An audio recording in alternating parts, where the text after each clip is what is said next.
Today, I'm going to share with you what foods I decide to grow in my tote and how much of those foods I decide to grow in my totes so you can make the call for yourself in your own tote garden. So let's get started.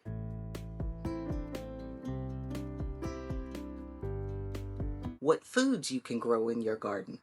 Well, let's see. My recommendation is to plant what you like to eat. Don't make the same mistake I made, honey, where I started gardening my first year and I wanted to plant everything, which included zucchini. And trust me, I know I don't like zucchini, Yeah, but so many other people do. So I thought if I grew my own zucchini and tasted it, maybe I would like it. But guess what? I still yeah. don't like zucchini. So I'm not growing that anymore. So the best advice I can give you is if you don't like it, don't waste time growing it. Grow what you like to eat. Pick what you like to eat. One of my favorite recipes is this best lentil soup from cookiesandcake.com. I love this lentil soup. It tastes so good to me. And some of the ingredients in my favorite recipe are carrots, kale, garlic, and onion. So what do I do with those things? I decide I'm going to grow those in my tote garden this year because I like being able to go out and get the foods that I want from my own garden to make my favorite recipe and not have to go out to the store to buy them. That saves me money. So I'm here to save you some money too, I hope, by helping you pick the foods that you like to eat from some of your favorite recipes to grow in your tote. It helps to save money when you don't have to run to the store to get foods that you need to go in your recipe, when you can just run to your tote or run out to your small backyard garden and get your own foods from there. You've already put in the work.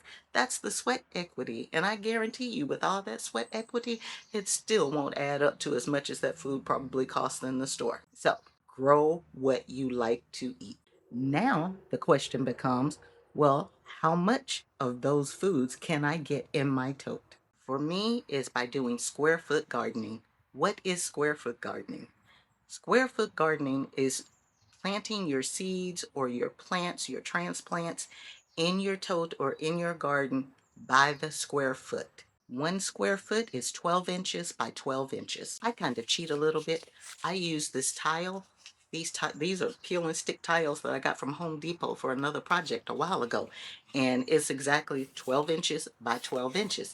So when I'm getting ready to plan my tote garden or even plan it in my garden beds or in my totes, I'll use this to determine where my square foot is. If you look at the sizes that Sterilite has on their website of these different totes, you'll see an outer dimension and an interior dimension.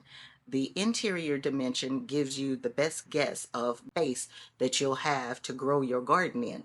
But those sizes are at the base. But if you take a look at the totes, they're more narrow at the base and then they get wider at the top.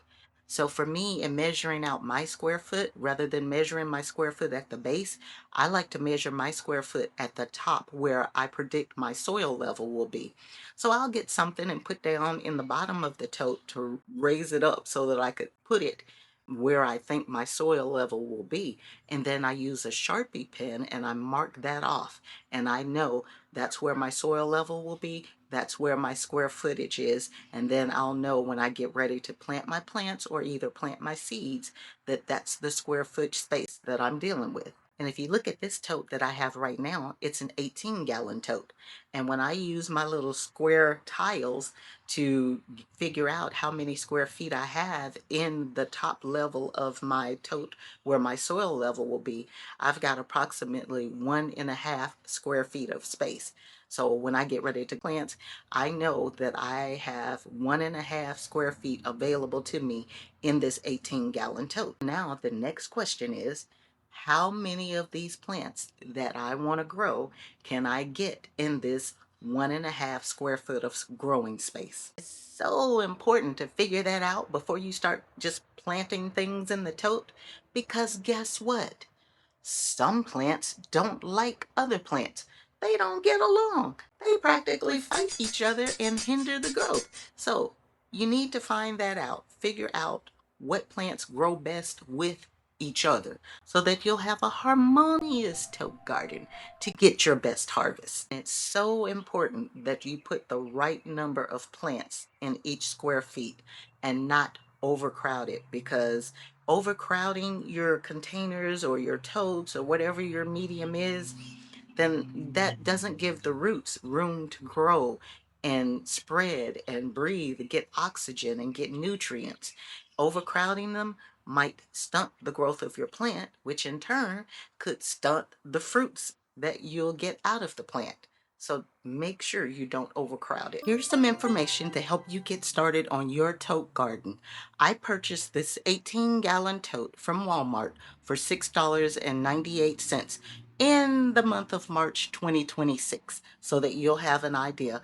When I'm shopping for a plastic container for my garden, I always check to make sure that there are no white spots anywhere in the plastic, because the white spots are an indication that the plastic in those areas are weak and could crack or break at any time.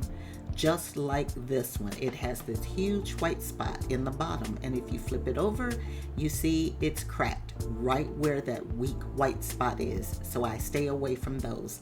I also check the bottom of my potential containers to make sure that they have the number 5 food grade plastic classification on them. Anything other than the number 5 or the number 2, I stay away from.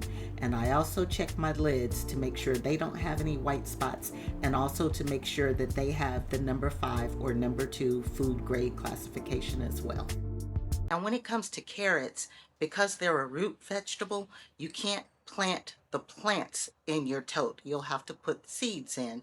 And when you read the seed packet, it tells you how many to put in the soil and then come back and thin them out once they've produced the leaves. That way you can take out any of them that are too close together, or some that just don't look viable, and then leave yourself with the good ones.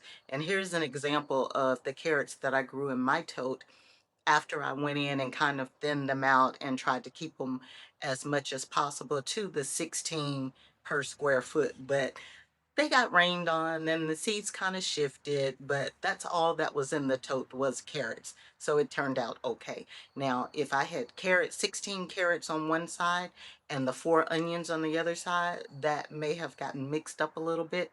So I recommend, if you're growing root vegetables or things that grow underground, like under the soil like that, to just do one full tote of that one root vegetable. Here's another example. These are bush green beans. Bush green beans are the ones that grow in like a bush instead of running on a vine. According to the square foot gardening rules, I could get 9 bush bean plants in 1 square foot, but that's a lot of green beans. I like green beans, but I don't eat that many. So in my tote, I only planted 2, and these were transplant. I started them from seeds indoors and then moved them outside.